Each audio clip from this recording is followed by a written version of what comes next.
नमस्कार साथियों, आप सभी का स्वागत करता हूं अपने चैनल द फिजिकल एजुकेटर में। हम सबसे लेटेस्ट पाठ्यक्रम के अनुसार अपने सिलेबस को कवर कर रहे हैं और इस कवर करने के सफर में हम पहुंच चुके हैं अपने अध्याय नंबर 4 पे। अध्याय नंबर 4 का नाम है शारीरिक रूप से अक्षम के लिए शारीरिक शिक्षा एवं खेल। तो हम जो करने जा रहे हैं चैप्टर नंबर 4, उसके कंटेंट देख लेते हैं, उनके क्या क्या चीज़ों का अंदर हम उसके अंदर पढ़ने वाले हैं, उन सब चीज़ों को देख लेते हैं। फिर हम सबसे पहले बात करेंगे विकलांगता खेलों को बढ़ावा देने वाले संगठनों के बारे में। दिव्यांग के लिए शारीरिक गतिविधि के लाभ क्या है, जो दिव्यांग लोग हैं उनको अगर शारीरिक गतिविधि करवाई जाए तो उनको क्या फायदे होंगे उनसे। और दिव्यांग के लिए शारीरिक गतिविधियों को आकलन योग्य बनाने की रणनीति के बारे में भी हम जानेंगे। तो सबसे पहले हम शुरू करते हैं इस पाठ्य के परिचय से और हम जानते हैं क्या डिसेबिलिटी यानी विकलांगता का अर्थ क्या है। तो विकलांगता कुछ नहीं होता, विकलांगता है कि भाई एक सामान्य व्यक्ति जिस हिसाब से काम करता है, अगर उस काम करने में कोई भी बाधा आ जाए, जिस सामान्य तरीके से कार्य करना चाहिए वह सामान्य तरीके से काम में नहीं हो पा रहा, तो उसी को हमने विकलांगता बोला। तो याद करने के लिए कुछ भी नहीं है, ठीक है। तो विकलांगता का अगर मैं पढ़ दूं इसको, तो कोई भी नुकसान जिसके कारण कोई व्यक्ति सामान्य मानव जीवन की गतिविधियां करने में सक्षम नहीं होता, यानी जो भी हमारा रेगुलर लाइफ का रूटीन है वो करने में अगर आपको रुकावट आ रही है तो वह विकलांगता है, ठीक है। अब विकलांगता जो होता है ये, अब इसके बारे में और थोड़ा सा हम बात करते हैं। विकलांगता से ही जुड़ा हुआ एक शब्द और है जिसको हम विकार बोलते हैं। विकार जो होता है, विकार क्या है, हमारी मानसिक अक्षमता है, ठीक है। जब मानसिक रूप से कोई अक्षम हो तो उसको हमने विकार बोला। अब यहाँ पे क्या होता है, यहाँ पे भी मानसिक अक्षमता के कारण कोई व्यक्ति हमारा जो दैनिक का जो रोज का रूटीन वर्क है वो करने में असक्षम हो जाता है, तो इसको हमने विकार बोला, ठीक है। तो यहाँ पे एक मैंने बॉक्स के अंदर एक बात लिखी हुई है, एक व्यक्ति के सामान्य कामकाज में बाधा। एक व्यक्ति के सामान्य कामकाज में बाधा आती है, अगर वो मानसिक अक्षमता के कारण आती है तो वो विकार है, अगर वो बाकी किसी भी कारण से आती है तो वो विकलांगता हो जाता है। अब एक बात और मैं बताना चाहूंगा, विकलांगता जो है वो बड़ी चीज है, विकार इसमें एक छोटा सा अंग है। तो विकलांगता के अंदर ही विकार आता है, ठीक है। तो सामाजिक रूप से, मानसिक रूप से या आप नैतिक रूप से कैसे भी अगर आप विकलांग हो तो वो विकार भी होगा तो भी वो विकलांगता के ही अंदर आएगा, ठीक है। हमें ये बात का ध्यान रखना है। अब हम बात करते हैं मुख्य चैप्टर के बारे में। विकलांगता खेलों को बढ़ावा देने वाले कौन से ऐसे संगठन हैं, हम उन संगठनों के बारे में जानेंगे। तो सबसे पहला जो संगठन आता है वो आता है विशेष ओलंपिक भारत, यानी इसको स्पेशल ओलंपिक भारत भी बोलते हैं। अब स्पेशल ओलंपिक भारत या विशेष ओलंपिक भारत जो है ये 2001 में आया था, जो कि गठित किया गया था, संगठन गठित किया गया था, जो कि क्या कार्य करता था, जो भी बौद्धिक विकलांग व्यक्ति है, जितने भी बौद्धिक विकलांग व्यक्ति है उनके लिए एक राष्ट्रीय खेल समारोह होता था, ठीक है। वो एक नेशनल स्पोर्ट्स होता था जहां पे वो पार्टिसिपेट करते थे। और ऐसा होता है ना यार, देखो जो भी विकलांग हो गए या मानसिक रूप से विकलांग हो गए, उनके साथ सीन क्या है कि वो सोसाइटी से ना थोड़ा सा कट से जाते हैं, वो किसी ऐसी चीज के अंदर पार्टिसिपेट नहीं कर पा रहे, कोई गेम वेम नहीं खेल पा रहे। जब ऐसी चीज हो रही है ना तो वो अपने आप को समाज से अलग नहीं मानने लग जाएंगे, जो कि बहुत बुरा है। तो हमने क्या किया, हमने बोला कि नहीं भाई तुम अलग नहीं हो। सबसे इंपॉर्टेंट चीज, अगर आपके अंदर कोई ऐसी अक्षमता हो जाए या विकलांगता हो जाए तो आपको शारीरिक गतिविधि करने में बहुत कठिनाई होगी। तो हम उसी शारीरिक गतिविधि में क्यों ना हम उनका सबसे पहले प्रोत्साहन जगाए, जो सबसे मुश्किल कार्य है अगर उसमें जगा दिया फिर पढ़ना लिखना तो उनके लिए आसान बात ही है, ठीक है। तो हमने क्या किया, सबसे पहले उनके लिए हमने सोचा कि चलो इनके लिए एक संगठन बनाते हैं। तो हमने स्पेशल ओलंपिक भारत का गठन किया 2001 में, और उनके लिए राष्ट्रीय स्तर पर, फिर जिला स्तर पर, फिर अंतर्राष्ट्रीय स्तर पर हमने खेलों का आयोजन करने लगे, ठीक है। इससे क्या हुआ, इनसे उनका बौद्धिक विकास होता है, ठीक है। वो और अच्छा सोच पाएंगे, उनका जो मानसिक जो संतुलन है वो और ठीक हो पाएगा, और वो जो गलत चीजों के बारे में सोच रहे थे, उलझे हुए थे गलत चीजों के अंदर कि हम सोसाइटी से अलग है, ऐसी बातों के अंदर, वो सब जो भावनाएं हैं वो भी दूर होगी और वो अपने आप को समाज का एक अंग मानने लगेंगे, ठीक है। तो यही सबसे महत्वपूर्ण बात थी इसके अंदर। नेक्स्ट आता है जो हमारे पास आता है वो आता है विजन। तो स्पेशल विशेष ओलंपिक भारत या स्पेशल ओलंपिक भारत का विजन क्या है? वो यही विजन है कि बौद्धिक रूप से जितने भी विकलांग व्यक्ति है उनको उपयोगी बनाओ, उनको ऐसा बनाओ कि वो इकोनॉमिकली भी और अपने आप को समाज के अंदर एक अच्छी तरीके से कंट्रीब्यूट कर पाए, उसके भागीदारी बन पाए। ठीक है, सामाजिक विकास में, देश के विकास के अंदर भी वो एक भागीदारी बन पाए और अपना जो कंट्रीब्यूशन है, अपना जो भागीदारी है वो दे पाए। ठीक है, तो ये सबसे ज्यादा दृष्टि के साथ आया था भारत स्पेशल ओलंपिक्स भारत। अब आता है लक्ष्य। कराना लक्ष्य क्या है इसका, कि हम बोलते हैं कि स्पेशल ओलंपिक भारत जो गठन हुआ वो क्या लक्ष्य लेके आया? तो ये लक्ष्य ये लेके आया कि बौद्धिक विकलांग बच्चे और वयस्क जो भी है वो खेल प्रदर्शन के अंदर ना भागीदारी बने, उनके अंदर प्रतियोगिता के अंदर भाग ले। अगर वो भाग लेंगे तो उनका कौशल बढ़ेगा, यानी उनके स्किल्स का डेवलपमेंट होगा। ठीक है, और उनका अनुभव बढ़ेगा, वो थोड़ा सा एंजॉय कर पाएंगे चीजों को, जो कि सामाजिक स्ट्रेस जो है वो जिससे जूझ रहे हैं वो दूर हो पाएगा। तो ये सब कुछ फायदे थे पार्टिसिपेट करने के स्पोर्ट्स के अंदर, और यही लक्ष्य लेके आया भी था स्पेशल ओलंपिक भारत। अब नेक्स्ट आता है हमारे पास उद्देश्य। स्पेशल ओलंपिक भारत का क्या उद्देश्य है? लक्ष्य को प्राप्त करने के लिए हमें ना कुछ उद्देश्यों को पहुंचना पड़ता है। जैसे मान लो मेरा लक्ष्य ये है, तो मैं इसमें डायरेक्टली नहीं जा सकता, मैं छोटे छोटे स्टेप्स लूंगा, मैं धीरे धीरे स्टेप लेते लेते फिर इस लक्ष्य तक पहुंचूंगा। मान लो मेरा लक्ष्य है कि मैं सभी बच्चों को फिजिकल एजुकेशन पढ़ाऊं, तो मैं क्या करूं? मैं सबसे पहले छोटा सा कुछ स्टार्ट करूंगा, फिर स्कूल में पढ़ाना स्टार्ट किया, ऑनलाइन पढ़ाना स्टार्ट किया, दूसरे स्टेट्स के बच्चों को पढ़ाना स्टार्ट किया, फिर पूरे भारत के बच्चों को पढ़ाना स्टार्ट किया। तो ऐसे छोटे छोटे स्टेप्स लेके हम अपने लक्ष्य पे पहुंचते हैं। तो ऐसा ही छोटे छोटे स्टेप्स जो थे वो लेके आया था स्पेशल ओलंपिक भारत। उनके स्टेप्स क्या थे? करके सीखने की पद्धति अपनाकर तथा नए नए अवसर प्रदान करे। ये सबसे बड़ा इंपॉर्टेंट चीज था कि भाई जो भी ऐसे विकलांग व्यक्ति है उनको अवसर नहीं मिल रहा अपने स्किल्स दिखाने का, अपना कंट्रीब्यूशन करने का ही उनको नहीं मिल रहा, मतलब चांस नहीं मिल रहा, अपॉर्चुनिटी नहीं मिल रही। तो उन्होंने क्या किया? उन्होंने बोला चलो इनके लिए सबसे पहले तो अवसर पैदा करते हैं। अगर इनके पास अवसर अच्छे होंगे तो ये क्या करेंगे, और दूसरे लोग भी प्रोत्साहित होंगे और भागीदारी लेने का काम करेंगे। तो ये सबसे इंपॉर्टेंट चीज था। जो भी बौद्धिक विकलांग लोग थे उन्हें उनकी पूरी क्षमता का एहसास और लगातार खेल प्रदर्शन प्रतियोगिता के माध्यम से कौशल विकास करना। जो भी बौद्धिक रूप से विकलांग व्यक्ति थे उनको उनकी क्षमता के अकॉर्डिंगली काम करवाओ ना। अगर वो अपने क्षमता के अकॉर्डिंगली काम करेंगे तो धीरे धीरे माइंड भी डेवलप होगा। अगर हम उनको ऐसे ही छोड़ देंगे तो वो डेवलपमेंट होगा कैसे? ठीक है, हम क्या करते हैं, हम बचपन में जब हम पढ़ाई भी करते हैं, हम छोटे से पहले अल्फाबेट को पढ़ना स्टार्ट करते हैं, फिर अल्फाबेट को जोड़ के एक वर्ड पढ़ना स्टार्ट करते हैं, फिर वर्ड्स को जोड़ के सेंटेंस पढ़ना स्टार्ट करते हैं। तो हम ऐसे ही करते हैं ना, धीरे धीरे प्रोग्रेस होता है। तो इसी टाइप से ये भी चाह रहे थे कि भाई बौद्धिक विकलांग व्यक्ति भी धीरे धीरे शुरू तो करे, एटलीस्ट कुछ पार्टिसिपेट करना तो कार्य करे। तो ये एक बहुत बड़ा स्टेप था जो स्पेशल ओलंपिक भारत लेना चाह रहा था। उनकी कुशल, उनके स्वास्थ्य, ठीक है, उन सबको उनको थोड़ा सा आनंद पहुंचाना, ये सारे उद्देश्यों के साथ ही स्पेशल ओलंपिक्स भारत आया था, उसका गठन हुआ था। चलिए बढ़ते हैं आगे और जानते हैं हमारा जो विशेष ओलंपिक भारत है उसका प्रतीक क्या है, यानी उसका लोगो क्या है। तो उसका लोगो कुछ इस प्रकार से दिखता है, आप फोटो के अंदर देख सकते हो। तो उसके लोगो का मेन रीजन क्या था, वो क्या लेके आया, तो उसका भाई लोगो बनाया है वो इस तरीके से बनाया कि विकलांग बच्चों और विकास के बीच विकास, आत्मविश्वास और खुशी का प्रतीक है। तो ये सिंबल क्या है, 3 चीजों के बारे में बात करता है कि भाई जो भी विकलांग बच्चे हैं उनके अंदर विकास हो, उनकी आत्मविश्वास आए, उनके अंदर थोड़ा सेल्फ कॉन्फिडेंस आए और उनको एक खुशी हो, ये पार्टिसिपेट करने के अंदर उनको थोड़ा सा मनोरंजन हो, उनका खुशी हो, वो भी बहुत जरूरी है। ठीक है, तो ये था इसका प्रतीक। और फिर आता है हमारे पास, अब हम बात करें स्पेशल ओलंपिक भारत जो है वो कुछ ओथ लेके आए, कसम जो ली जाती है कोई भी इवेंट होने से पहले। वो कसम क्या है, मुझे जीतने दे।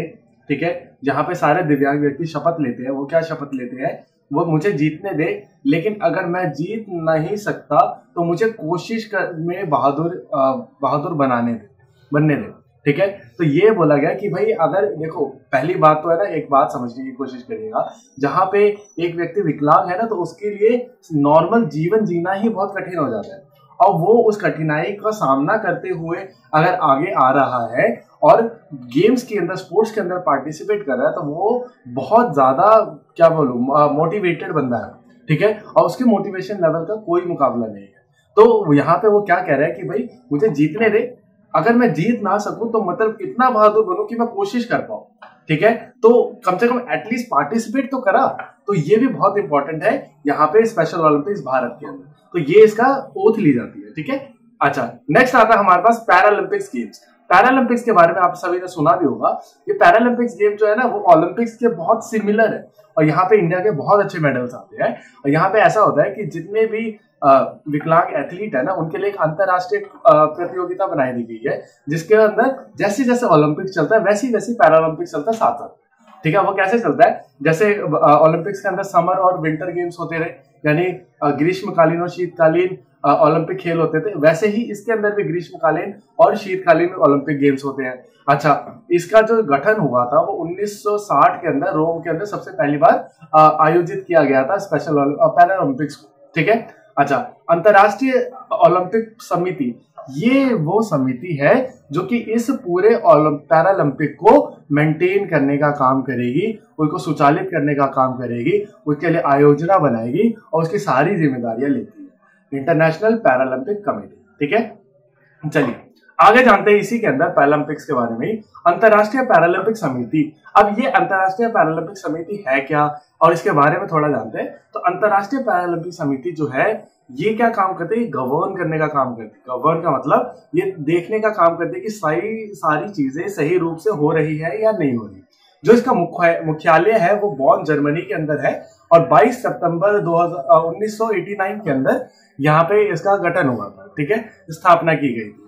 यहाँ पे एक मैं बोलूं शारीरिक रूप से अक्षम व्यक्ति के लिए वो अपने ऑप्टिमल प्रदर्शन कर पाए, यानी अपना जितना वो एफर्ट्स डाल सकता है वो एफर्ट डाल पाए, वो डालने का प्रयास करवाती है हमारी अंतरराष्ट्रीय पैरालंपिक कमेटी। जो ये अंतरराष्ट्रीय पैरालंपिक कमेटी है, ये कई सारी राष्ट्रीय पैरालंपिक कमेटी समितियों के साथ जुड़ के काम करती है, और साथ ही साथ 4 विकलांगता विशिष्ट अंतरराष्ट्रीय खेल संघ शामिल है इसके अंदर, ठीक है। अच्छा, इसी के साथ साथ और आईपीसी जो है वो 9 खेलों के अंदर अंतरराष्ट्रीय रूप में मिल के काम करती है, महासंघ करती है, ठीक है।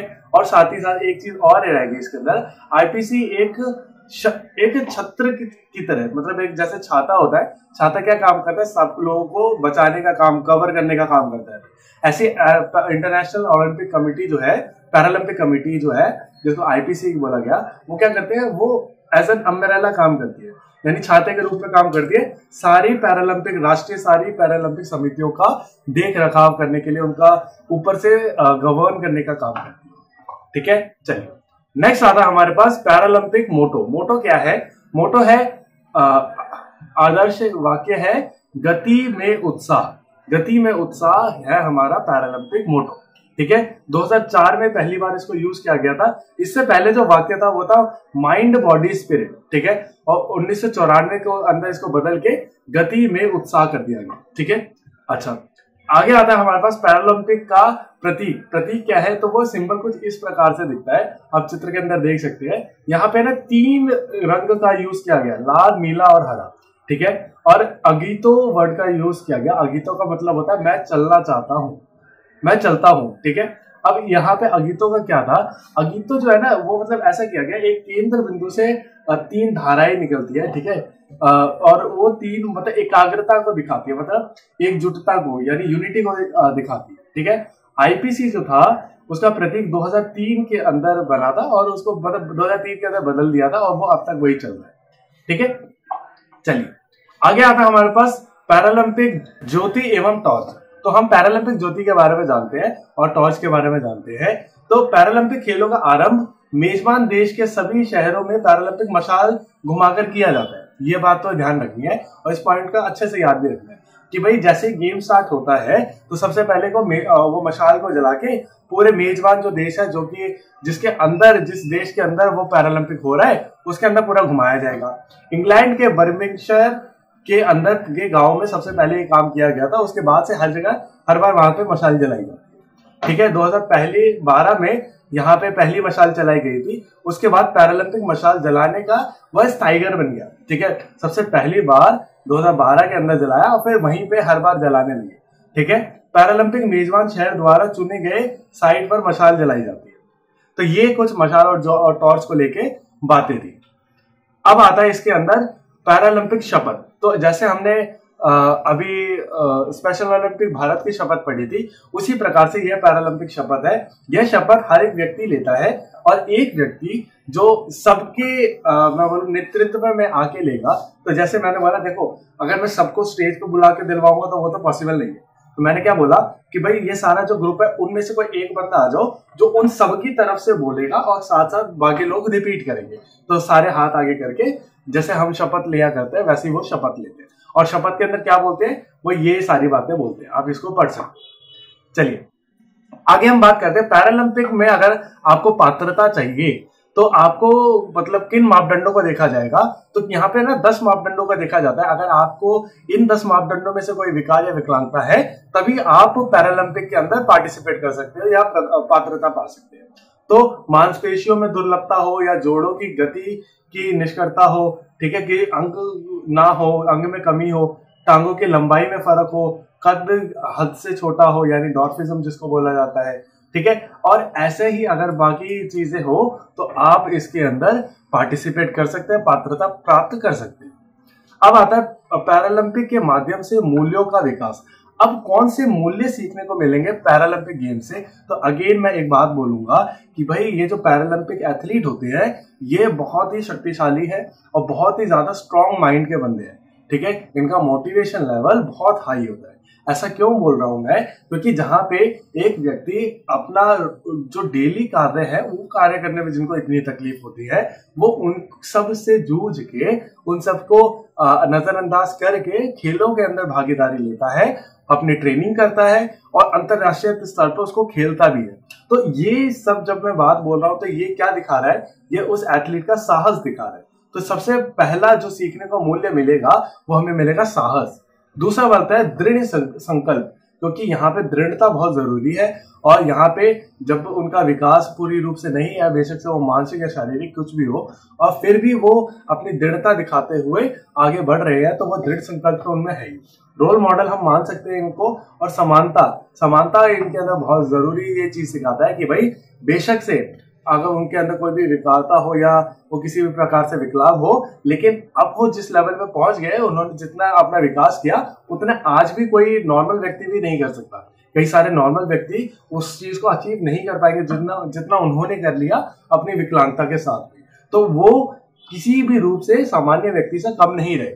ठीक है, तो ये कुछ मूल्य थे जो कि पैरालंपिक्स के माध्यम से हमें सबको सीखना चाहिए। ठीक है, चलिए आगे आता है हमारे पास डेफ ओलंपिक्स। डेफ ओलंपिक्स क्या है? डेफ ओलंपिक्स उन लोगों के लिए किया गया जिनको सुनने के अंदर दिक्कत था। ठीक है, तो जो सुनने के अंदर जिनको बाधाएं थी उनके लिए हमने एक संपत्ति बनाई। अंतरराष्ट्रीय ओलंपिक समिति जो थी उन्होंने अपनी सब्सिडरी के अंदर एक समिति बनाई जिसको डेफ ओलंपिक्स, और वो ऑर्गेनाइज किया। ठीक है, और डेफ ओलंपिक्स के अंदर हमने क्या क्या चीजों का देखा। तो हमने इसके अंदर अगर आपको पार्टिसिपेट करना था, इसकी पात्रता प्राप्त करनी थी, तो आपके अंदर कुछ आप क्राइटेरिया को मानना पड़ेगा और देखना पड़ेगा कि भाई आपकी सुनने की क्षमता जो है वो 55 डेसिबल से कम की हो। ठीक है, और दूसरा बोला गया उनसे पहले न्यूनतम प्राप्त मापदंडों का देखा जाता था। और इसके अलावा ऐसा बोला जाता था कि भाई अगर आपके सुनने की क्षमता में कमी है ना, तो आपको हियरिंग एड यानी जो हम कान में लगा के जिसकी मदद से हम सुन सके उसका प्रयोग नहीं कर सकते।